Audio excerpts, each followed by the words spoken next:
Tobias Grant had always imagined that if aliens ever boarded his workplace, he would greet them heroically, maybe with a witty one-liner or a dramatic pose. Instead, when the docking clamps of the derelict station groaned to life and an enormous vessel latched on like a metal barnacle, he was in the middle of arguing with a food dispenser that kept giving him cold noodles. The dispenser won. It usually did. He was still muttering insults at it when the airlock hissed open and Queen Valora stepped through, flanked by guards in shimmering armor that hummed with an energy he definitely was not qualified to touch.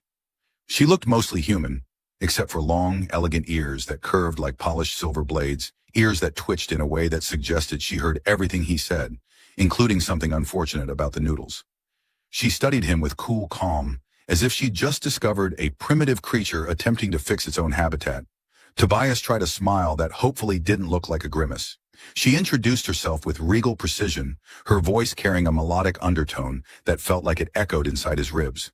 "You are the human engineer," she said. Tobias nodded too vigorously and nearly snapped his own neck. Her expression didn't change, but her ears flicked in what he suspected was amusement or disgust. Hard to tell. Her ship's communication array, she explained, was failing at a strategically disastrous moment.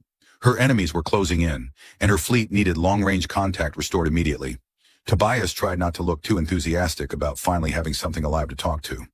"I can fix radios," he said, then added, "and also toasters, if that's ever relevant."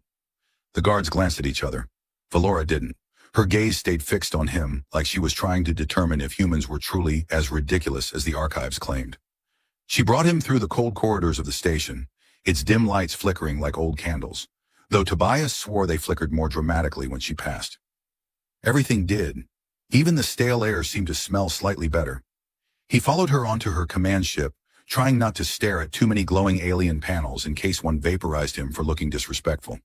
She led him directly to her private chamber, a circular room filled with strands of luminous circuitry that crawled along the walls like living roots. It hummed softly, almost breathing. Tobias had been alone for months, so naturally he filled the silence with unnecessary commentary. "Nice room," he said.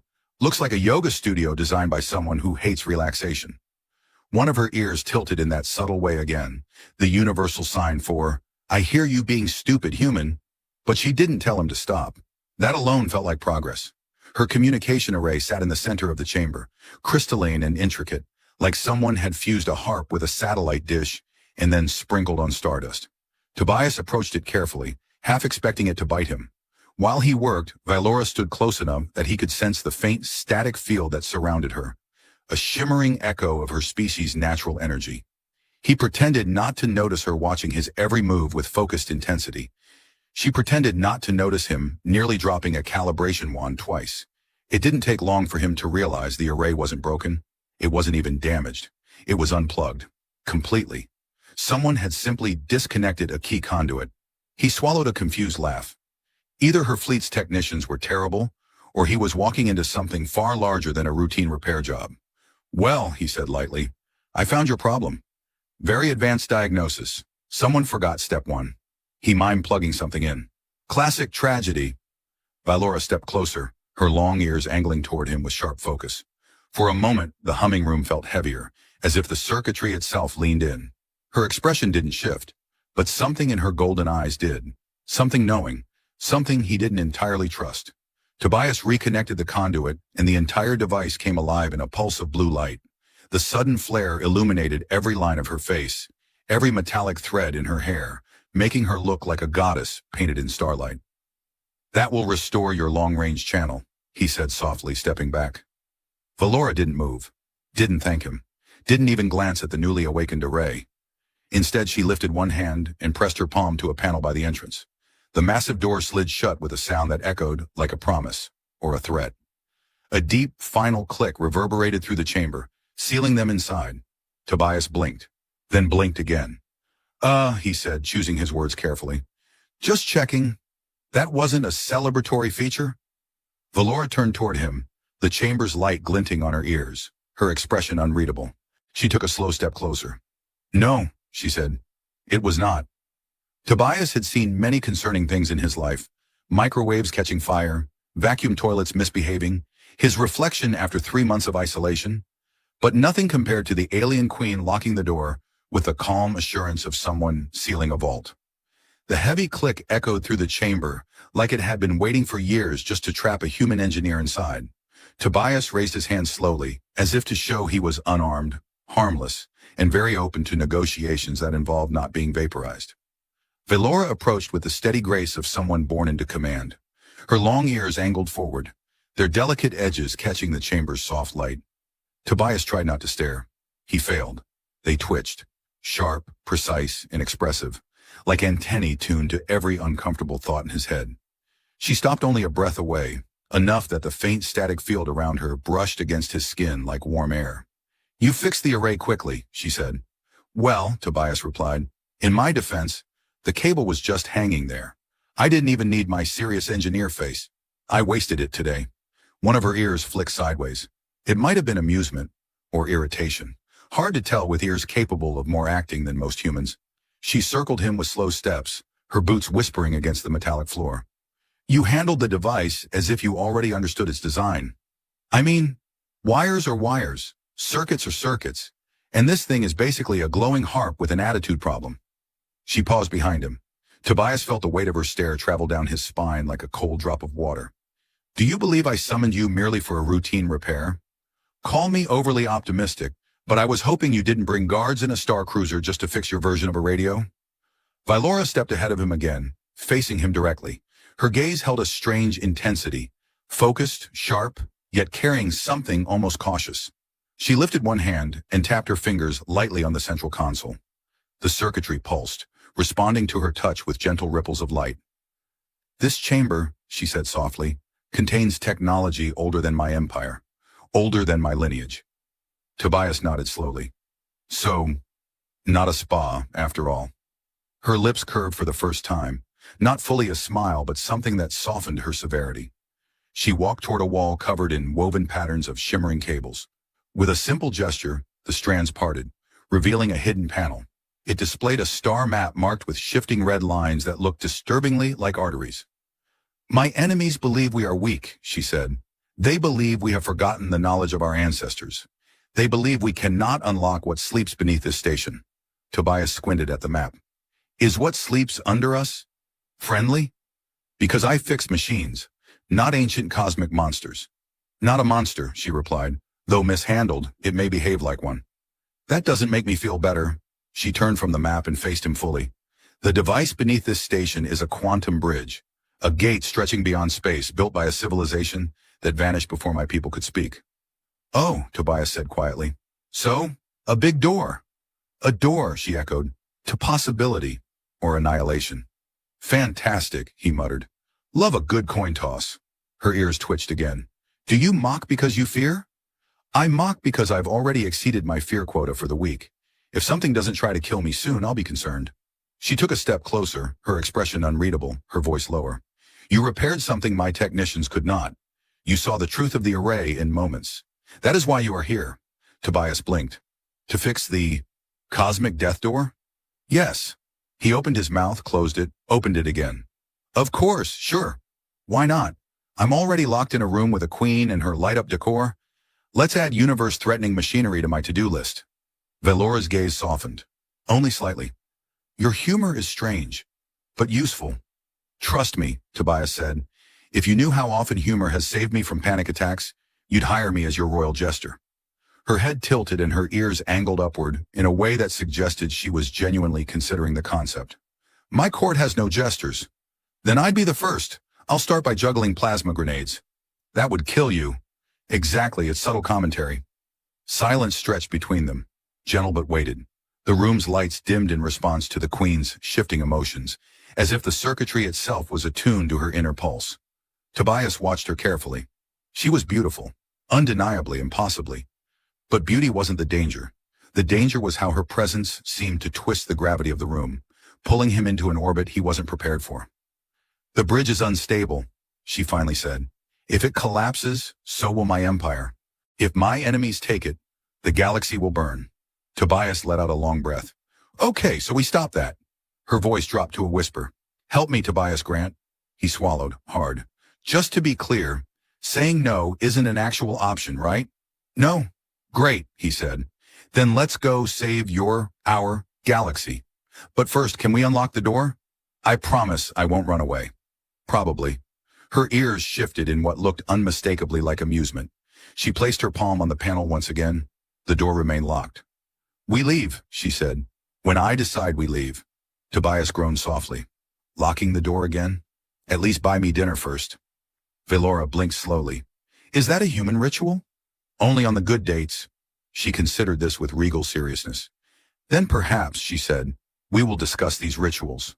After we survive. The lights flickered, humming with the promise of what waited beneath them. Ancient, powerful, and very likely to ruin his day. Tobias had seen doors close before, usually because he'd accidentally set off a maintenance alarm or spilled coffee on a biometric scanner. But this door, this towering slab of alien alloy, etched with lines that pulsed like veins, closed with the kind of finality that made every instinct in him whisper, "Welp, this is how humans go extinct." The sound reverberated through the chamber, deep and resonant, settling into his bones like a firm pat on the back from fate itself. A pat that said, "Good luck, champ." Velora didn't flinch, her long ears angled slightly forward, capturing the soft hum of the locked mechanisms. Tobias couldn't decide if she was intimidating or majestic, probably both. She stepped toward him with slow grace, the faint static energy around her brushing the air like invisible silk. You're very calm, Tobias said, trying to sound less like he was seconds away from hyperventilating. Does the door lock itself this dramatically every day? Or is this a special trap the human engineer occasion? Her eyes gleamed with something between amusement and calculation. I locked the door, she said. It is important we are not interrupted. Ah, Tobias nodded. Right. Good. Privacy is important, especially when discussing galaxy-threatening cosmic machinery, or when committing murder. Just clarifying which one we're doing. Her lips curved, just enough to be called a smile by optimistic creatures. You will not be harmed here. That's reassuring, Tobias said. Mostly, slightly, at least 12% reassuring. Velora stepped past him toward the center of the chamber, where the repaired communication array pulsed with synchronized waves. The crystalline structure cast soft blue reflections along her skin, making her look like a figure painted in shifting starlight. She placed her hand on a control surface, and the chamber dimmed, responding to her as if it obeyed an ancient instinct. You repaired the device too quickly, she said. Humans are unpredictable, but not careless. You saw more than my technicians believed you would. I mean, it was unplugged, Tobias shrugged. If your technicians can't handle plugging something in, I'm happy to teach a workshop. Advanced Engineering, Step 1. One, Velora said, her voice deepening, should not be able to fix a device they do not understand. Ah, Tobias said with a helpless grin. Then you have wildly overestimated my understanding. I just poked things until they glowed. One of her ears flicked sharply upward. Amusement. Definitely amusement. Tobias considered it a victory. Velora extended her hand toward the wall. The circuitry unraveled like living strands, revealing a hidden passage carved into the metallic structure. A faint, rhythmic thrum pulsed from within, something old and powerful. The quantum bridge lies beneath this structure, she said. It has remained dormant for centuries. But 6 days ago, it stirred. Okay, Tobias said, stepping back slightly. When you say stirred, do you mean it turned on? Or did it sneeze violently and throw space-time across the room? It awakened, she replied, and with it, the attention of our enemies. Tobias peeked into the passage, noting the faint blue glow and the whispering resonance that felt like a heartbeat trapped inside a machine. For the record, he said, this looks like a tunnel where people who volunteer for quests die in the first 10 minutes. Velora tilted her head. Human fiction seems unnecessarily tragic. You have no idea. She walked toward the passage, motioning for him to follow. Her presence filled the corridor ahead of them, a silhouette framed in light, long ears sharp and elegant, like crescents of silver. Tobias hesitated only a second before jogging to catch up. As they descended, the station's walls changed. The cold metallic architecture gave way to older, deeper patterns, circuits etched into stone-like surfaces, symbols carved by hands that had never belonged to her species. The air grew warmer, vibrating faintly as if humming an ancient tune. Tobias tried to lighten the mood. So this bridge, what's it bridged to? Another dimension? Another galaxy? A cosmic Walmart?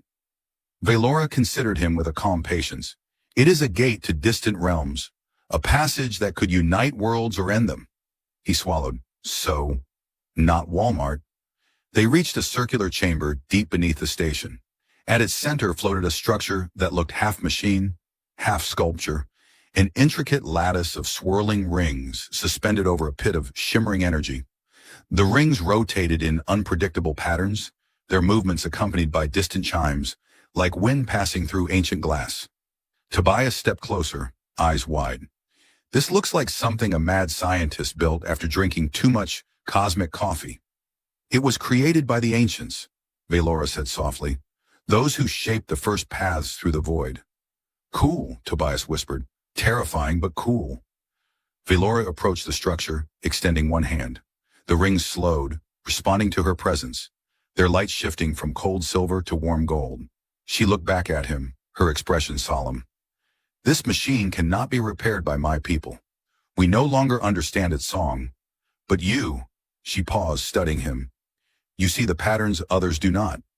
Tobias, he said, pointing at himself, also sees his own reflection in windows and panics for a second. I am not the chosen genius you're hoping for. Her ears angled sharply downward, a sign of seriousness. You repaired the array without hesitation, she said. You recognize the energy conduits as if you had touched their kin before. You are not here by coincidence. Okay, Tobias said, rubbing his temples. But before I touch this cosmic blender, can I ask a very important question? Ask, she said. If I press the wrong thing, will this kill me instantly or slowly? Valora blinked. Instantly. Oh, good, he said weakly. Quick is good. Quick is efficient. He stepped toward the quantum bridge, the air around it tingling like static before a storm. The machinery hummed as if sensing him, as if recognizing something familiar. For a moment the rings parted, revealing a narrow pathway of light leading toward the core. The hum shifted, becoming almost welcoming. Tobias exhaled shakily. Well, he muttered, time to poke another thing until it glows. Behind him, Valora's voice lowered to a whisper. And pray that you are right. No pressure, Tobias said, stepping forward. Just the fate of an empire. And the fate of you, she added. That too, he said, but mostly the empire. Her long ears twitched in faint amusement, and together they faced the ancient machine waiting in the dark. Tobias approached the quantum bridge the way a man approaches a suspiciously humming oven. Cautiously, reluctantly, and with the awareness that one wrong move might turn him into a cosmic side dish. The floating rings shifted their rotation, emitting soft chimes that reminded him of wind through glass bottles. The shimmering pit below cast ripples of blue light across the chamber, making the walls look alive. Tobias whispered, Okay, you're just a giant ancient machine.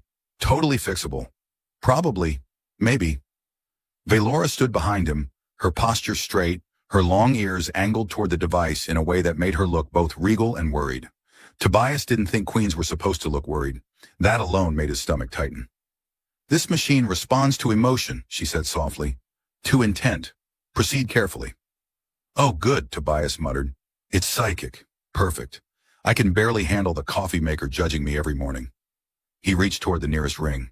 The moment his fingers neared the surface, the metal flared with light, bright but gentle, warm like sunlight filtered through water. Valora sucked in a breath. The rings shifted again, this time forming an orderly pattern.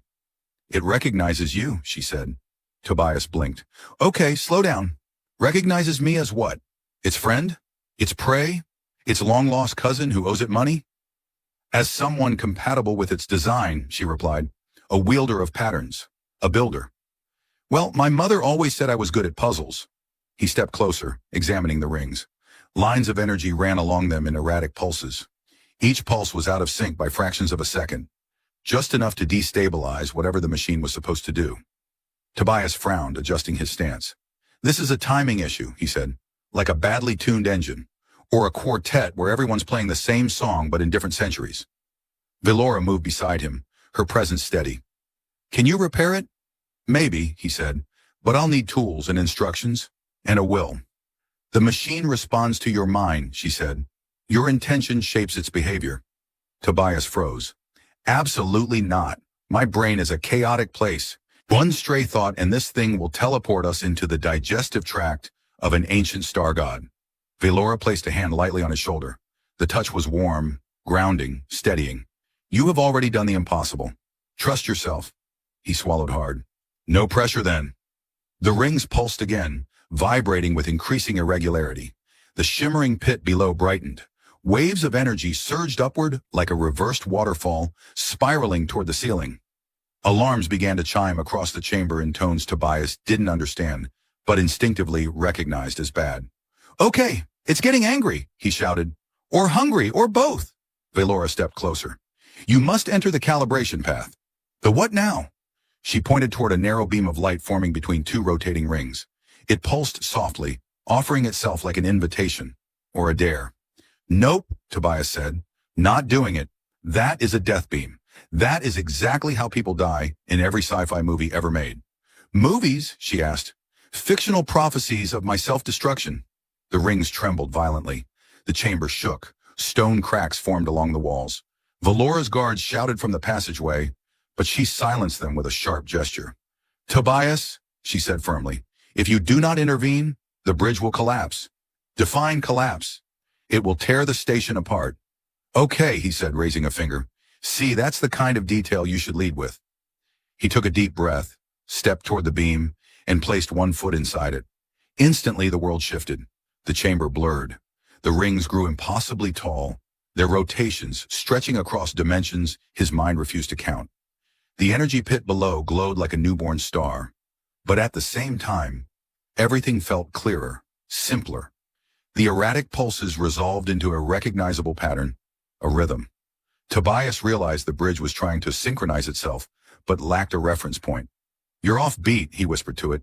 "You need a conductor." In the real chamber, Valora watched him with unblinking intensity. The rings slowed. Tobias raised his hands instinctively, mimicking the motion of a conductor guiding musicians. The rings responded, adjusting their rotation. The pulses aligned a little more with each gesture. "There you go," he murmured. "Follow the tempo. 1 pulse, 2 pulse, 3. No, not that one. Behave." The machine hummed deeply. The last few pulses jittered, resisting control. But Tobias leaned in, focusing on the rhythm, the motion, the feel of the energy. Slowly, painfully slowly, the final pulses aligned. The chamber lit up in a wash of warm gold. Energy surged, no longer chaotic, but steady, harmonious. The entire room vibrated with a deep, resonant tone that felt almost like gratitude. Tobias stepped back, trembling. "Okay," he said breathlessly. "That counted as cardio." Valora released a long breath she hadn't realized she was holding. Her ears lowered slightly, a gesture of relief. "You did it," she said. Tobias leaned against a railing. "Did I? Because I feel like my soul got put through a blender." She approached him slowly. "You stabilized it. No one has done that in generations." He grinned weakly. "Let's hope I didn't accidentally activate the galaxy's largest on switch." Valora stared at him, golden eyes glowing softly. "You are more than you believe, Tobias Grant." He blinked, suddenly aware of how close she stood. "Well," he murmured, "sometimes I surprise myself." Her ears angled upward. "You will surprise the galaxy before this is over." "Great," he groaned. "I was hoping for a quiet career fixing dishwashers." The quantum bridge hummed behind them, steady, strong, and waiting.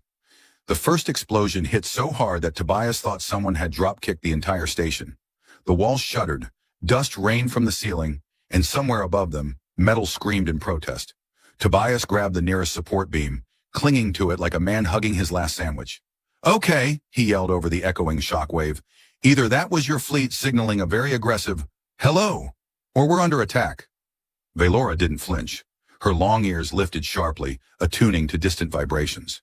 Her expression turned fierce, focused, a queen stepping instantly into war. "They found us," she said, voice low and steady. "The Karak's Dominion." "Great," Tobias muttered. "Sounds friendly, like a group that sends muffins to their enemies." Another blast rocked the chamber.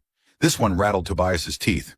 The shimmering rings of the quantum bridge trembled in response, their synchronized pulses faltering. He lunged forward instinctively.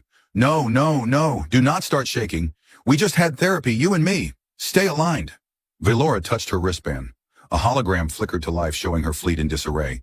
Ships retreating, shields flaring, bright streaks of weapons fire cutting through the darkness.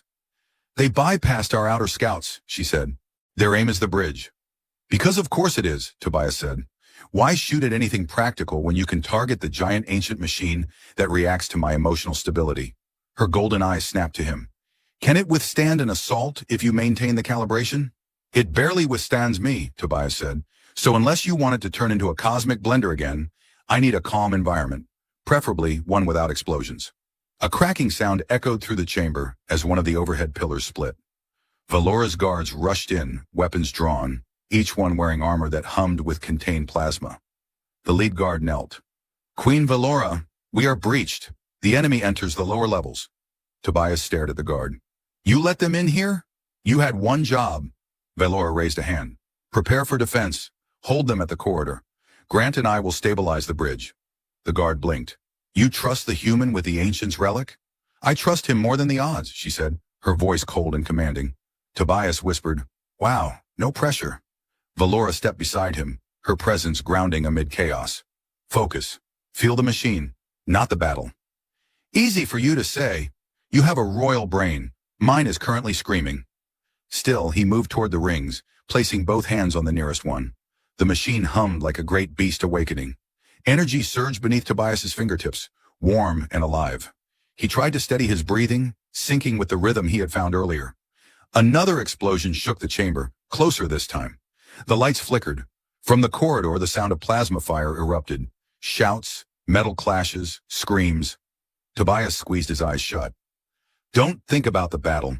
Don't think about dying. Don't think about becoming quantum soup. You are thinking about all of those things, Valora said. You don't know that. Your ears turn red when you panic. My ears are a betrayal. The machine pulsed violently. Tobias stumbled but threw out both hands, gripping the rotating rings. The pulses flickered erratically, chaotic, angry.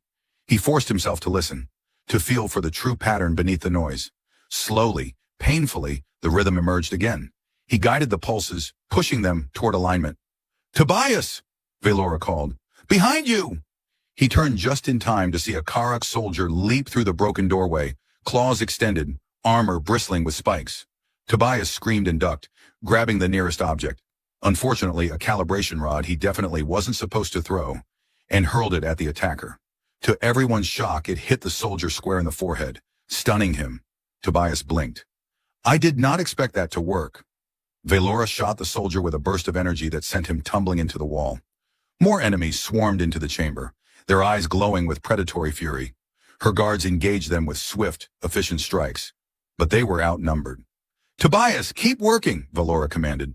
He clutched the rings again. I'm trying. Kinda hard to concentrate while people are flipping through the air like angry space ninjas. Despite the chaos, despite the shaking walls and flickering lights, Tobias pushed deeper into the machine's rhythm.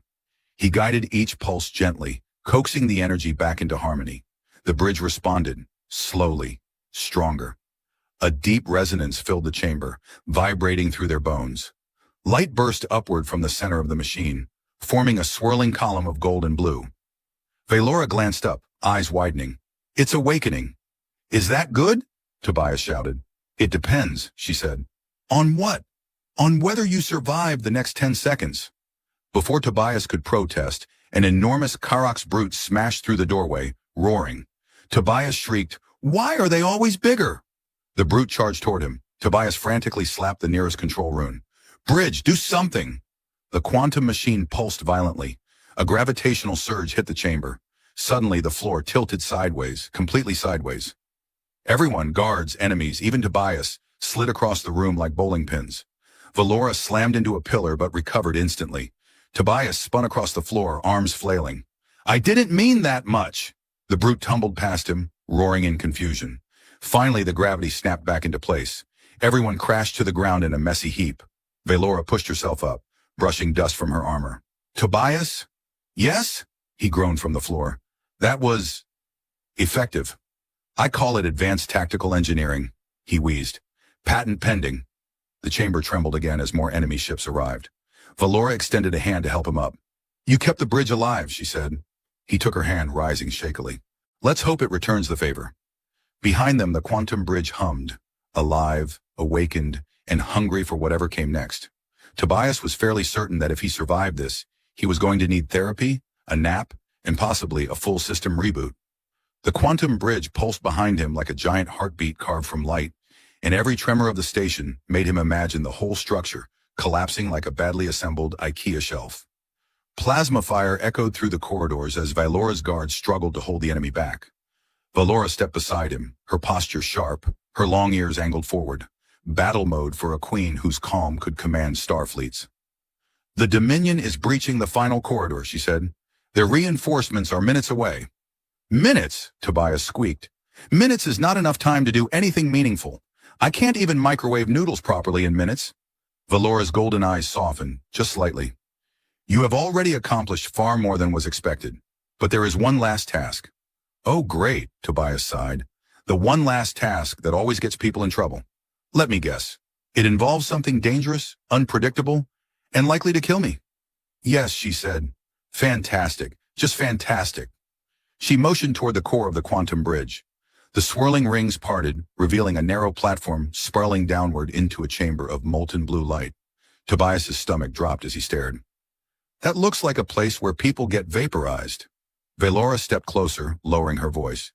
"The final calibration cannot be done from here. Someone must enter the core and realign the primary stabilizer manually." "And by someone," Tobias said, "you mean me?"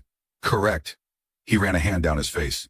"Vylora, I'm flattered you think I'm competent, but you should know I once put my socks in the microwave because I wasn't paying attention." "Are you sure you want me inside the core of an ancient cosmic machine?" Her long ears angled downward, a gesture of honesty and vulnerability. "I would not ask if there were another way." The humming chamber seemed to grow quieter, expectant, as if the machine itself waited for his answer. Tobias swallowed hard. He'd been alone for months, bored, isolated, barely worth noticing.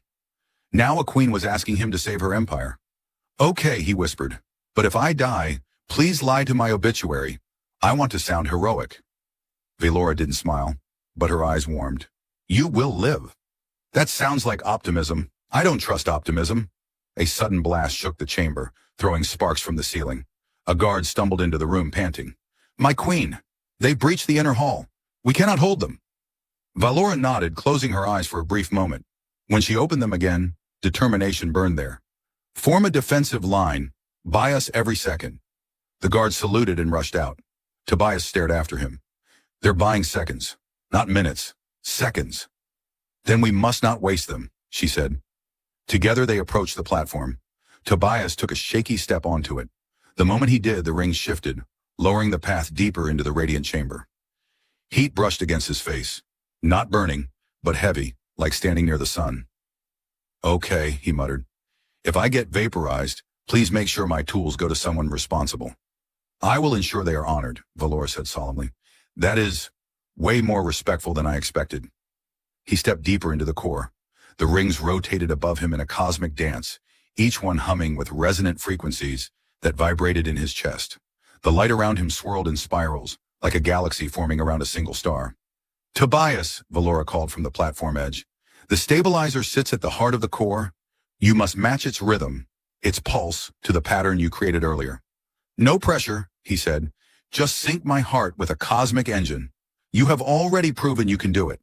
Another explosion. A chunk of the ceiling cracked. Dust fell like snow. From the corridor came shouting, the clash of metal, the unmistakable roar of a Karox brute. Tobias took a deep breath and stepped to the very center of the core. There, suspended in midair, floated a crystalline sphere. Fractured, flickering, struggling to stay stable. Lines of energy snapped and curled around it like angered serpents. "Oh, good," Tobias muttered. "It's a temperamental light bulb." He reached out slowly. The sphere reacted immediately, flaring bright, then dimming. The chamber trembled. The rings above accelerated. "Tobias!" Vylora shouted. "Begin the alignment." "Working on it," he yelled back. "This thing is like trying to fix a fuse while standing inside a tornado." He closed his eyes, tried to remember the rhythm he had felt earlier. The pulse, the pattern. He raised his hands, moving them like a conductor leading an unseen orchestra. The sphere shuddered, then steadied. The pulses sharpened, aligned. For a moment, everything held still. The chamber's energy came together in a brilliant convergence, gold and blue and white cascading into a single harmonious hum. "It's working," Tobias whispered. "It's actually—" A roar shook the core. Tobias snapped his eyes open to see a massive Karg soldier charging onto the platform. Its armor was cracked, its eyes wild. Vylora leaped toward it, intercepting with blades of plasma. The two clashed violently, sparks flying. Keep going, she shouted, struggling against the brute's strength. Tobias turned back to the sphere. The pulses wavered again. No, he whispered. Not this time. He thrust both hands forward, pouring every ounce of focus into the rhythm. The sphere blazed with light. The stabilizer locked into place with a resounding chime that echoed through the chamber. The bridge fully awakened, its energy spiraling outward in a radiant surge.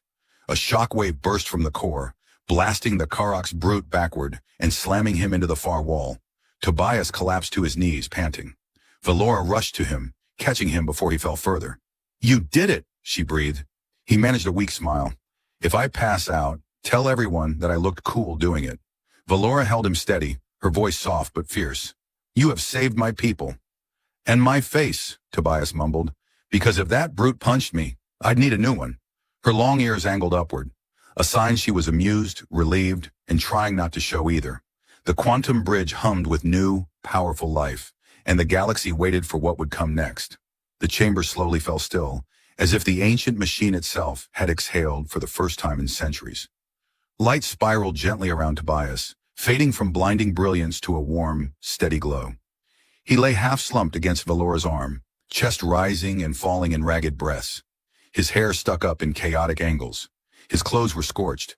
He looked like he had been dropped into a cosmic blender, then politely scooped back out. Yet he was alive. Valora helped him stand, her grip firm, steady, her long ears angled downward, relief deep and undeniable. The bridge is stable, she said, her voice soft enough to be almost human. You succeeded. Tobias wheezed out a laugh. I'd like that engraved somewhere. Tobias Grant, accidentally successful.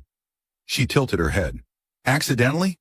Well, let's be honest. I improvised most of that, and at least 15% was panic. Her eyes narrowed with something like amusement. Then your panic is a gift. He opened his mouth to argue, but the floor beneath them trembled, no longer with violent shaking, but with a controlled, rhythmic pulse. The quantum bridge was no longer flickering or unstable. It thrummed with purpose, golden spirals of energy reaching toward the ceiling. The path within it shimmered like a road through a storm of stars. A guard stumbled into the chamber, armor scorched but still intact. My queen, the Dominion troops are falling back. Their flagship is retreating. They fear the bridge has awakened. Valora's shoulders loosened, the tension lifting from her posture like a heavy cloak. Then they will not return soon. Tobias raised a finger. Good, because I am officially done with being chased today, or punched, or almost vaporized. Another guard entered carrying a small fractured device, the battered communication array. My queen, our long-range link is fully restored. The fleet awaits your command. Valora nodded but didn't take her eyes off Tobias. Prepare the ships. We depart for safe space through the bridge. The guard bowed and hurried out. Tobias blinked. Wait, through the bridge? The giant ancient space door I just barely fixed? You're actually going to use it? It is the only passage that will ensure our survival, she said. Then after a pause, and you have made it safe. Tobias rubbed the back of his neck. It's weird hearing that. Usually when I fix things, they explode later. Then let us hope your luck continues to improve, she replied. As they walked toward the entrance, Tobias glanced back at the enormous rings slowly rotating in their new synchronization. The bridge no longer seemed threatening. It felt alive, steady, almost grateful. A strange warmth settled in his chest. He had done this. Him. The guy who lived off stale noodles 3 weeks at a time. They reached the ship dock. The Queen's flagship, sleek, silver, glowing with strips of cerulean light, rested on magnetic clamps. Her guards bowed as she approached. Tobias tried to imitate them but got the angle wrong and nearly fell over.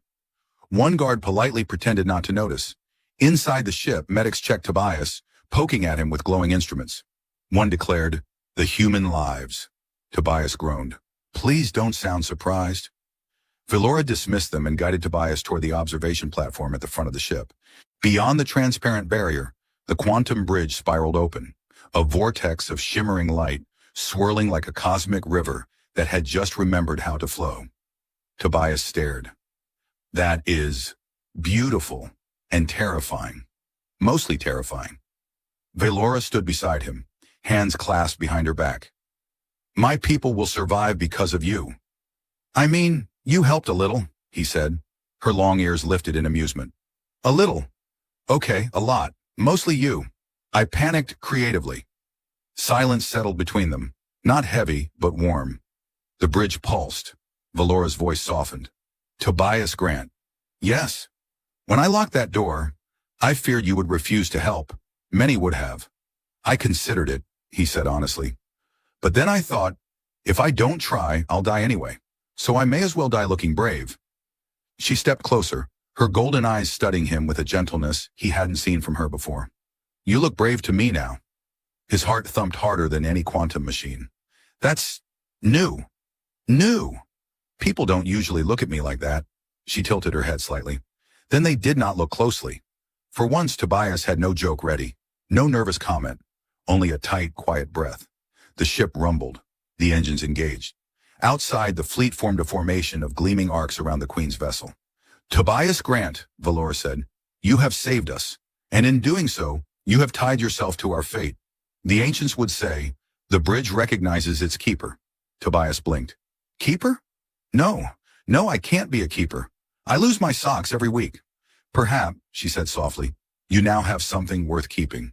He stared at her steady posture, her long ears gently angled toward him, her expression no longer severe but open, quietly hopeful. For the first time since arriving on the derelict station, Tobias felt something anchor him. Purpose, connection, and a strange, pleasant warmth he couldn't quite name. The ship glided forward. The quantum bridge flared, embracing the fleet with spirals of radiant gold. Tobias braced himself, not out of fear, but awe. Okay, he whispered. Let's go see what's on the other side. Valora nodded once. Together. The flagship entered the vortex. Light swallowed them. Warm, brilliant, endless. And Tobias Grant, who once argued with a noodle dispenser for entertainment, stepped forward into a future woven with stars, ancient machines, and a queen who